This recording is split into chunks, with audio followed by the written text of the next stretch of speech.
প্রত্যেক মেয়েদের কাছে কিন্তু মা হওয়ার এই খুশির খবরটা কিন্তু একটা স্বর্গীয় অনুভূতির মতো। অনেকেই তোমরা মাসের পর মাস ট্রাই করছো বেবি কনসিভ করার জন্য। অনেক সময় অনেকের কনসেপশন হয় না। যখন কনসেপশন হয় তখন ওই মুহূর্তটা কিন্তু অনেকটাই আনন্দের। যখন তোমরা জানতে পারো যে তোমাদের এবারের প্রেগন্যান্সিটা কনসিভ হবে বা তোমরা এই মাসে যে ট্রাই করেছো এটা সাকসেসফুলি হতে চলেছে, তখন কিন্তু আনন্দের শেষ নেই।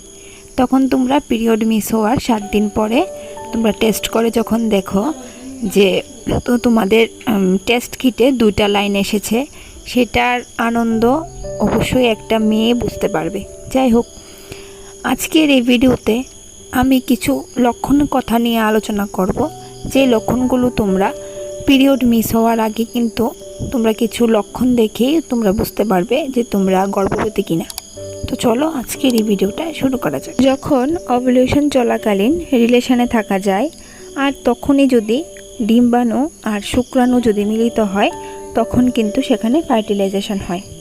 তখন একটা ভ্রূণ গঠিত হয়।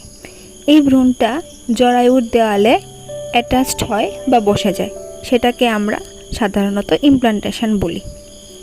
আর ইমপ্লান্টেশন চলাকালীন কিন্তু অনেক মহিলাদের ক্ষেত্রে কিন্তু অনেক ধরনের লক্ষণ দেখা যায়। সেটা হতে পারে মর্নিং সিকনেস বা ইমপ্লান্টেশন ব্লিডিং ইত্যাদি। প্রথমে যে লক্ষণটার কথা বলবো সেটা হলো ইমপ্লান্টেশন ব্লিডিং। ইমপ্লান্টেশন ব্লিডিংটা নিয়ে কিন্তু এত চিন্তার কিছুই নেই। এটা হতে পারে তোমাদের মাসিক চক্রের 1 সপ্তাহ আগে, থাকতে পারে 1 থেকে 2 দিন, হালকা রক্তপাত হতে পারে। এটা নিয়ে চিন্তার কোনো বিষয় নেই। এই লক্ষণ দেখলে প্রেগন্যান্সি পরীক্ষা অবশ্যই করে নেবে। অবশ্যই দেখবে যদি তোমাদের এই ব্লিডিংটা আস্তে আস্তে হয়ে মানে যখন পিরিয়ডের মতন হয়, প্রথম একটু থেকে বেশি হয়, যদি তোমাদের দেখো যে 2-3 দিনে বেশি হচ্ছে, তাহলে মনে করবে তোমাদের পিরিয়ড চলে আসছে। আর যদি দেখো যে 1-2 দিনই ছিল বা 1 দিনই ছিল এই ব্লিডিংটা, তাহলে ভাবতে পারবে যে এটা ইমপ্লান্টেশন ব্লিডিং। এই নিয়ে কিন্তু চিন্তার কিছুই নেই।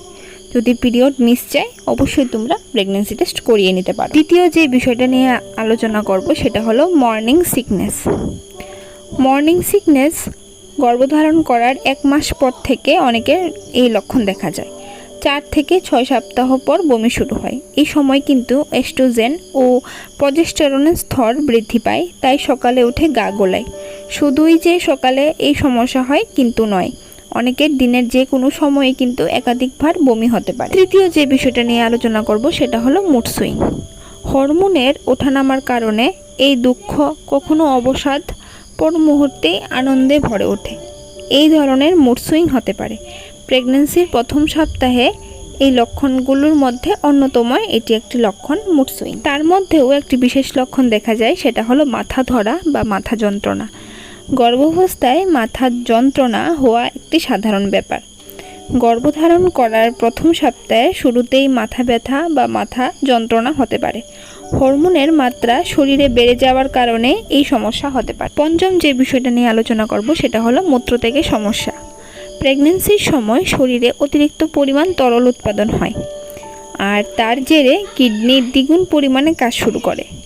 আর সেই কারণে অতি ঘন ঘনই কিন্তু মূত্রত্যাগের সমস্যা হতে পারে। তো বন্ধুরা, আজকের এই ভিডিওতে আমি কিন্তু প্রেগন্যান্সির 5টি লক্ষণ নিয়ে আলোচনা করেছি, যা তোমরা পিরিয়ড মিস হওয়ার আগেই কিন্তু তোমাদের শরীরে দেখা দিতে পারে।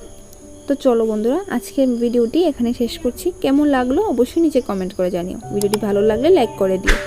আবারও দেখা হচ্ছে নতুন একটা ভিডিও নিয়ে। ততক্ষণ তোমরা সবাই ভালো থাকো, সুস্থ থাকো। Till then take care, bye bye, thanks for watching.